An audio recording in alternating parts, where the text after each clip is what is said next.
and welcome to ABFF. We have the phenomenal, the iconic, and the legendary. I'm going to embarrass her today. Her teeth look phenomenal. There we go. Salli Richardson-Whitfield is in the building. Number one, you have evolved from being a force in front of the camera, right? But also behind the camera. When did that leadership really start and become like that creative identity for you? Well, my husband would say I've been doing this our whole marriage, so that would be somewhere around 28 years I've been this bossy. But you know, I had my first opportunity to direct on my show Eureka, and was really inspired by doing Ava DuVernay's first film, where I just watched her be such a force. And it really, you know, was this kind of aha moment for myself. And then I think it's been pretty much the last 12 years or so. Maybe it's been longer. It kind of goes by quickly. And somehow gave up acting, didn't know that was what was happening, and got too busy directing. You did. Well, no, and I was going to say, shout out to 2021, because, I mean, Eureka, I remember you put a post out saying that project really you were in love with, and because of the entire team and the cast and everybody around it. How does your experience as an actor, though, kind of inform the way you direct, especially when creating kind of safe spaces on set? Well, I think that's really what it is. I know how to create that space for actors. I also have been directed by probably hundreds of different directors, and I can cherry pick. You can. You really can. I like what that person does. I don't like that. I will not be doing that. So I think it's just kind of made me a more well-rounded director, particularly how I deal with the actors. And then, of course, I had to do the work to learn, you know, camera and the behind-the-scenes stuff. And now I really feel confident that I am a very well-rounded director. Some directors only want to deal with actors. Some only know the technical. And I really wanted to have my hands in all of it. You know, I have enjoyed you, honestly, since Posse, Low Down Dirty Shame, all of the things, right? When you think of legacy, I want to show you something that I thought about you immediately.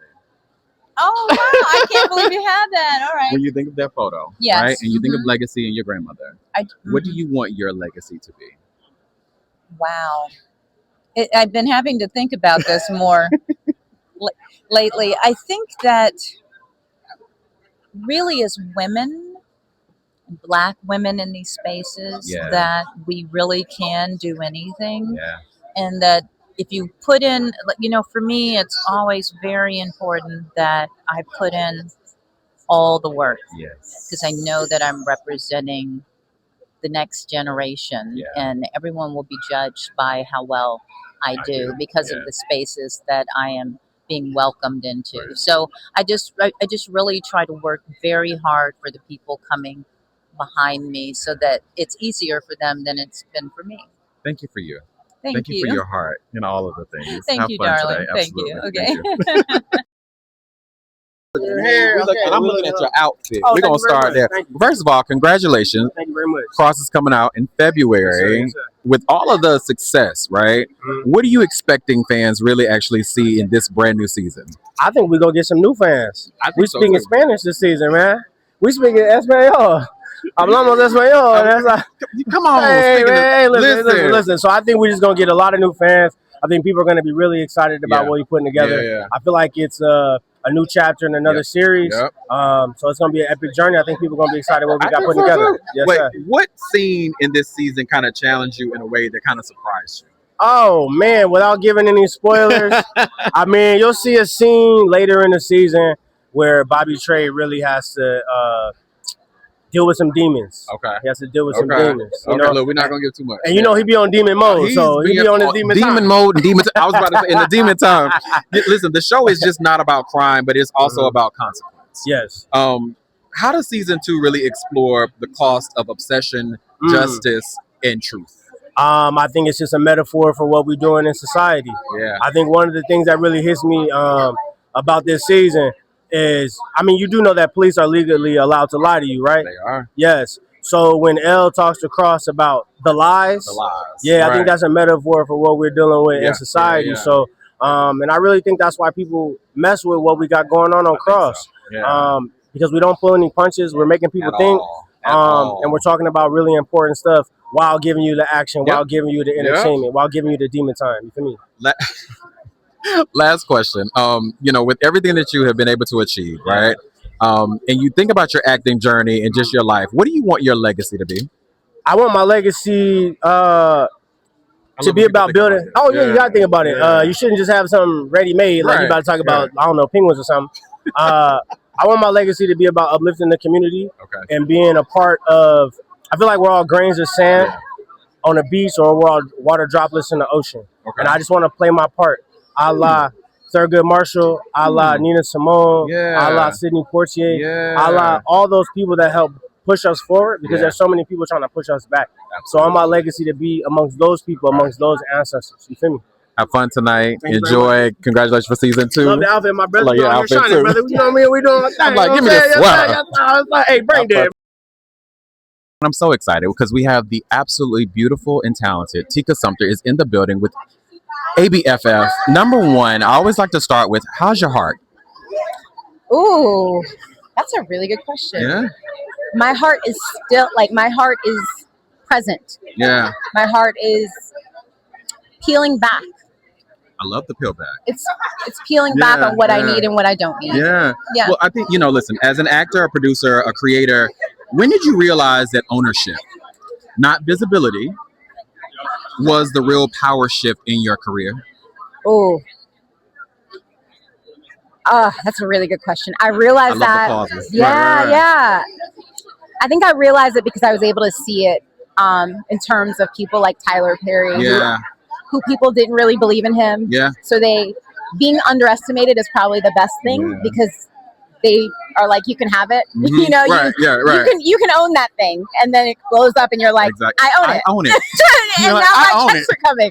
But yeah, I think it's also in owning your own story, writing, not waiting, especially now. Writing, not waiting. Writing, not waiting. Producing, collaborating. Yeah. Nowadays, it really is. I think everybody is an entrepreneur in their own way, right? Whatever lane you're in, you have to take the horns of the bull and go. You do. And so, your mom is here with us. Yes. I always like to shout out moms. You know, the beautiful thing about her is that shout out to New York is in the building. Okay. Queens, Brooklyn, hello. What is that one thing, and it's so many things, but what is that one thing that has stuck in your mind that your mom taught you as young Tika that you actually now utilize as an adult? Ooh, it wasn't so much as her saying something, it was what she did that I followed in terms of her grit. I saw her fall a million times and still have to get back up and put food on the table. I saw her persevere, and I saw her also laugh a lot. Yeah. And that's me. Like, I am joy. I can't, when I walk in a room, I'm looking at everybody. My mom, I've seen my mom at her lowest, and I've seen her, but also pull other people up as well. And so even if it's just for me, I've just learned from her and my dad, kindness. That's it. Kindness, no matter who you are, where you are. If you're a waitress, which I've been, if you're a busboy, if you're, I don't care who you are, kindness. Kindness. Last question, and this is the question I normally ask on my show as I'm rapping. Mm-hmm. You've had a beautiful career. Yeah. You have an amazing baby. And now it's older now. It's always going to be your baby. I know. 9. But also you had a beautiful life, right? You've been able to produce and direct and do so many things. What do you want your legacy to be? Honestly, because I'm not finished yet, I don't know exactly what I want my legacy to be. Yeah. I want my daughter to be able, ultimately, I want my daughter to be able to be anything she wants to be.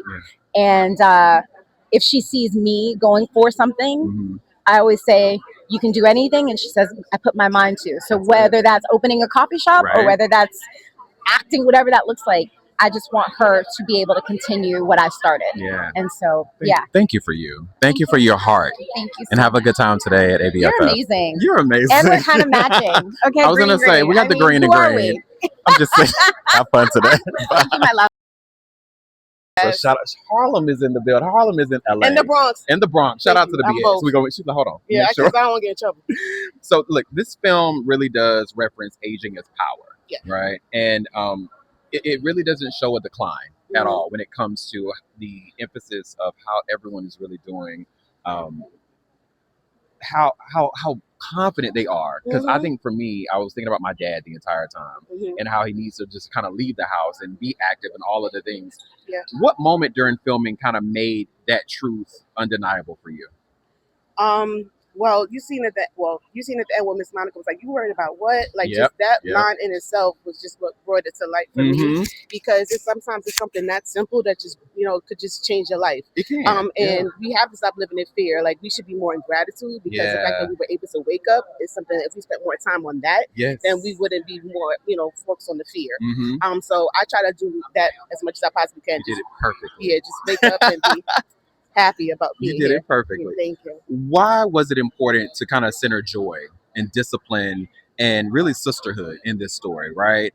And really talking about aging, and especially for the Black elders. When it comes to joy, that's what keeps us going. You know what I mean? Like, I feel like it's easy as you get older, just like kind of go into a decline. Like, oh, things are not going my way. So like, we kind of get used to being in that bubble, and we have to work for the joy. I tell my daughter all the time, it's like, it's going to get different, girl. Like, you're going to get older. You got to have to push for the joy. Right. So that's something we got to remind ourselves of, to push for the joy, to find it. And it's right there, but we just got to remember that. Last question is, how has directing this film, because listen, I know you've talked a lot about being behind the camera. I love that we got here in front of the camera finally. How has directing this film kind of changed how you kind of envision your own future? I mean, in the sense of, it just kept me grounded. Because I feel like whatever I do, I want to make sure it's done with a purpose. Like I don't make films just to make them. I make them because like, what's the goal here? Like what kind of change do you want to bring to the world in a positive way? I'm very community oriented. I was raised like that. I was in community centers my whole life. People was at my house all the time. So everything I do is based on community. So that's pretty much what I want to do with this film. But just focusing on the topic that was, even though it focused on us as Black people, but like this is everybody can relate to this. This is everybody's gonna go through. We're all gonna go through it. Look, shout out to your grandmother who was in the film too. Yes, have a good time. Enjoy. Nice to meet you. Absolutely. Caroline is in the building. She's about to hit ABFF. I'm so excited. Really quick question. Number one, how is your heart? Right, with everything that's going on in the world right now, how is your heart? My heart is. I can't believe you asked that question. I have been trying to open my heart more. Yeah. Because I think that's the key to creativity and key to everything we create. And it's so important, in spite of everything that's going on right now in the world, that we do keep our hearts open. Yeah. Not to say we don't protect them, but keep it open, because that's your source of life. Exactly. Well, and I was going to say, for you, you have an amazing platform and all of the things that you're going to teach everyone today. When you think of all the creatives, right, and everyone here in LA and around the world that's just been experiencing life, what do you expect to kind of come out of today's conversation? Courage, I hope. Encouragement. I think the greatest gift any of us can give another is to encourage them and to teach them how to best give the voice God gave them to give to the world. That's it. Last question, so you can go ahead and head out. I always ask this question on my show. What do you want your legacy to be? Wow. Again, kind of fearlessness. Again, kind of, for all of us have many gifts. And I think I want my legacy to be to let everyone know how to explore and share all of those gifts. If you write, you direct, you paint, out of one being, out of one person, we all have those gifts. We do. And be limitless with those. Listen, have fun. Have fun today. I think so many people are expecting you to just do such an amazing job. Thank you for you. Thank you for your heart. That's all that I care about. Okay. Thank you. Thank you. Absolutely. Thank you for you.